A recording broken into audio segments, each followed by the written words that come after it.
হয় পাপের হবে না হয় নেকির হবে।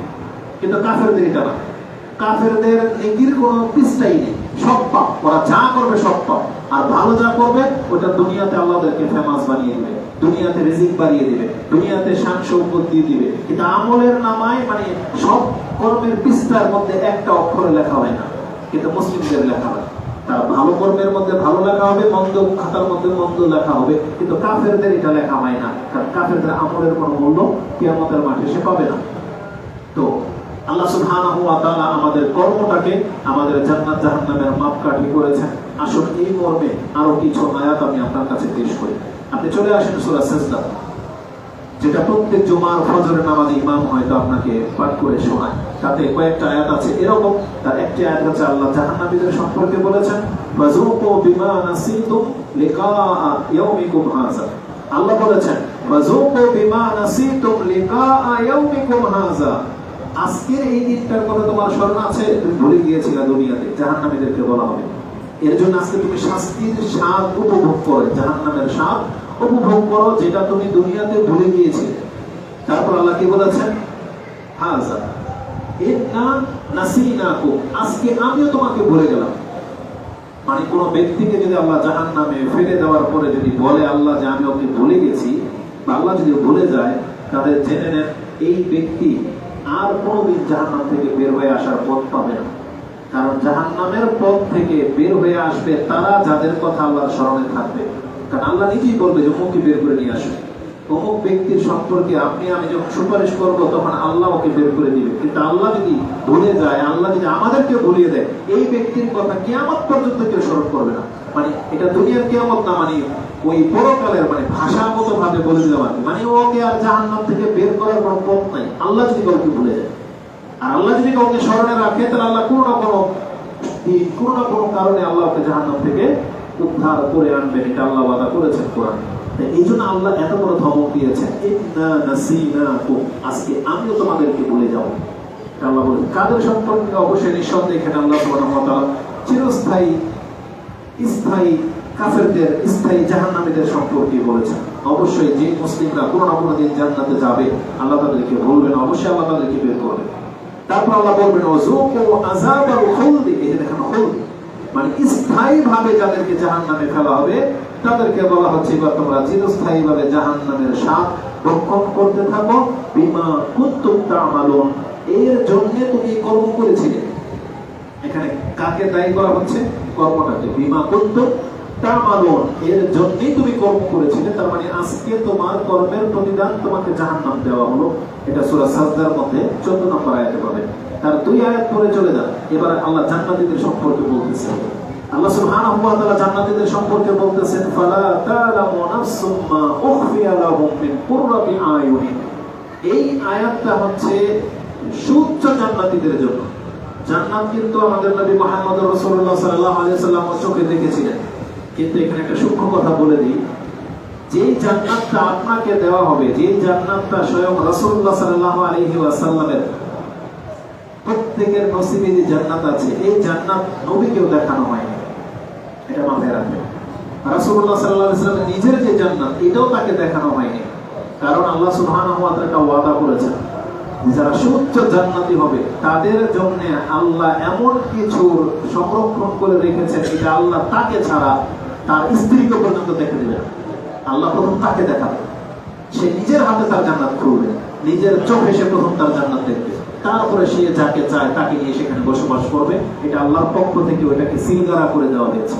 এটা হচ্ছে জান্নাতের সম্মান। এটা সুউচ্চ জান্নাতীদের সাথে আল্লাহ তাদের সম্পর্কে বলেছেন যে আমি তার জন্য যে নিয়ামত রেখেছি, এটা আজ পর্যন্ত মা লা আইনুন রা, এটা কোন চক্ষুকে আল্লাহ দেখতে দেয় নাই। তাহলে রাসূলুল্লাহ সাল্লাল্লাহু আলাইহি ওয়াসাল্লাম জান্নাত দেখেছেন, কিন্তু এটা ওই জান্নাত না যেটা সুউচ্চ জান্নাতীদেরকে দেওয়া হবে। রাসূল সাল্লাল্লাহু আলাইহি ওয়াসাল্লাম নিজের জান্নাত দেখতে চেয়েছিলেন, কিন্তু তাকে ঢুকতে অনুমতি দেওয়া হয়নি, যে আপনার সময় এখনো আসে নাই। তার মানে আল্লাহ যে বলেছেন কোন চক্ষু দেখে নাই, কোন কান শোনে নাই, কোন অন্তর সেটা ফিল করতে পারে না, এটা হচ্ছে সংরক্ষিত জান্নাত, যাকে আল্লাহ শুধু জান্নাতীদেরকে দেখাবে। এটা অত্যন্ত ব্যাপার। আল্লাহ আমাদেরকে সেই জান্নাত দান করুন, আমিন। আল্লাহ সুবহানাহু ওয়া তাআলা বলেছেন, ফালা তা'লামু নাফসুম মা উখফিয়া লাহুম মিন কুররাতি আয়ুনিন। এরপরে আল্লাহ কি বলেছেন? জাযাআন বিমা কানু ইয়ামালুন, আমি তাদেরকে এই জাযা সম্মান কেন দিব? বিমা কানু ইয়ামালুন, কারণ তারা এর জন্যই কর্ম করেছিল। তার মানে এখানেও কর্মটাকে আনা হয়েছে। জাহান্নামীদের জন্য কর্মকে দাঁড় করা হয়েছে, জান্নাতীদেরকে জান্নাতি দেওয়ার পরেও একথাই বলা হবে যে এর জন্যই তো তুমি কর্ম করেছিলে, দাও এটার প্রতিদান আজকেই জান্নাত। আল্লাহ সুবহানাহু ওয়া তাআলা এই সম্পর্কে আরো কিছু আয়াত আপনি নিয়ে নেন। কোরআনে একটা আয়াতে সূরা মুরসালাত, তাতে আল্লাহ বলেছেন কুলু ওয়াশরাবু হানিআন বিমা কুনতুম তা'মালুন। জান্নাতে যখন তাদেরকে নিয়ামত খেতে দেওয়া হবে, স্বাধীনভাবে ছেড়ে দেওয়া হবে, তাদেরকে এই ডিক্লিয়ার দেওয়ার সময় এই কথাটাই বলা হবে বিমা কুনতুম তা'মালুন, তোমরা তো এর জন্যই কর্ম করেছিলে। তার মানে আমাদেরকে কর্ম করতে হবে জান্নাতের জন্য, জাহান্নামের জন্য না। এটা সূরা মুরসালাত, যেটা আপনি ৭৭ নম্বর সূরা ৪৩ নম্বর আয়াতে পেয়ে যাবেন। সূরা যুখরুফে আল্লাহ সুবহানাহু ওয়া তাআলা এইভাবে বলেছেন ওয়া তিলকাল জান্নাতুল্লাতী নুরিসু ওয়া তিলকাল জান্নাতুল্লাতী উরিসতুমুহা বিমা কুনতুম তা'মালুন। জান্নাতকে জান্নাত দেওয়ার পরে জান্নাতীদেরকে বলা হবে তিলকাল জান্নাত, এটাই সেই জান্নাত যে জান্নাতের আজকে তোমাদেরকে উত্তর অধিকারী, মানে উত্তরসূরি বানানো হলো বা তোমরা অধিকারী হইলা। কেন? এর জন্যই তোমরা কর্ম করেছিলে।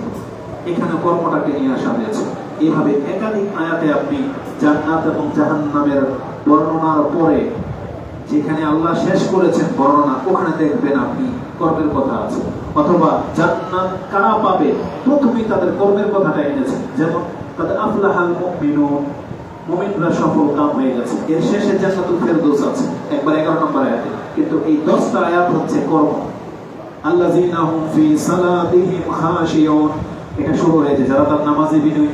এবং 9 নম্বর আয়াত বা 10 নম্বর আয়াতে গিয়ে শেষ হয়েছে আল্লাযীনা হুম আলা সালাতিহিম ইউহাফিজুন, যারা তাদের নামাজকে হেফাজত করে। তার মানে প্রত্যেকটা জায়গাতে কর্মের কথা আছে। তারা যাকাত দেয়, তারা লজ্জাস্থানে হেফাজত করে, তারপরে গিয়ে জান্নাতের কথা আছে। তো আগে বা পরে আপনি কর্মের কথা দেখতে পাবেন। এবং সূরা ইয়াসিনটা আপনি নিয়ে নেন, এই পর্বের শেষ আয়াত 14 নম্বর আয়াতে আল্লাহ বলেছেন ফালিয়াউমা লা তুযলামু নাফসুন শাইআ ওয়া লা তুজজাউনা ইল্লা মা কুনতুম তা'মালুন। এটা এমন একটা আয়াত, সুবহানাল্লাহ, আল্লাহ স্পষ্ট ভাবে বলে দিয়েছেন যাকে জাহান্নামে ফেলা হবে তাকেও বলা হচ্ছে আজকে তোমাকে একটা টোকা দেওয়া হবে না বা তোমাকে একটা থাপ্পড় দেওয়া হবে না, তবে ততটাই দেওয়া হবে যতটা তুমি যোগ্য। যতটুকু থাপ্পড় পাওয়ার জন্য তুমি কর্ম করেছো, কতটুকু থাপ্পড় আছে তোমাকে ঠিকই দেওয়া হবে, এরপর তোমার উপর জুলুম করা হবে না। আবার জান্নাতে যাদেরকে দেওয়া হবে তাদেরকেও বলা হবে আজকে তোমাকে এর বেশি কিছুই দেওয়া হবে না, তবে যতটা করেছো ততটা দেওয়া হবে। তার মানে দুইজনকে বলা হচ্ছে তোমার উপরে জুলুম করা হবে না।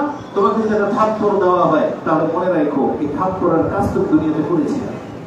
আর জান্নাতে যাদেরকে যতটুকু নিয়ামত দেওয়া হবে তাকে ততটুকু বলা হবে যে না, আজকে এটা আমার পক্ষ থেকে না, তুমি যতটুকু কর্ম করেছো ততটুকু আমি তোমাকে দিলাম।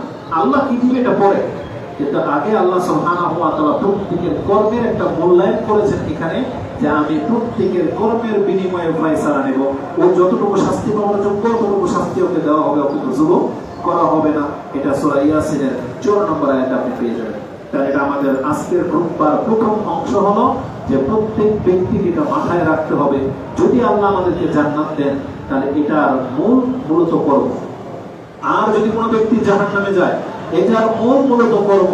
তার চেহারা দেখে সে ন্যাশনালিটি দিয়ে আল্লাহ বিচার করবে না যে আমি আর আপনি বাংলাদেশের গরিব অঞ্চলের বিধে আল্লাহ শাস্তি দেবেন না। বিষয়টা এমন না। আমাদের চেহারা ভালো না বিধে আল্লাহ আমাদেরকে শাস্তি দেবেন না। আল্লাহ বলছেন না, যদি তুমি জাহান্নামী হয়ে থাকো তাহলে এটার মূল কারণ তোমার কর্ম। এটা তোমার পিতামাতার কোনো নাই, দায় দাবি নাই, তোমার এলাকাবাসীরও নাই, তোমার দেশেরও নাই, তোমার ন্যাশনালিটিরও নাই, তোমার চেহারারও কোনো অপরাধ নাই। এটা অপরাধ তোমার নিজের, তুমি নিজে কর্ম করে জাহান্নামী হয়েছো। ঠিক জান্নাত সম্পর্কে আল্লাহ সুবহানাহু ওয়া তাআলা এটাই বলেছেন।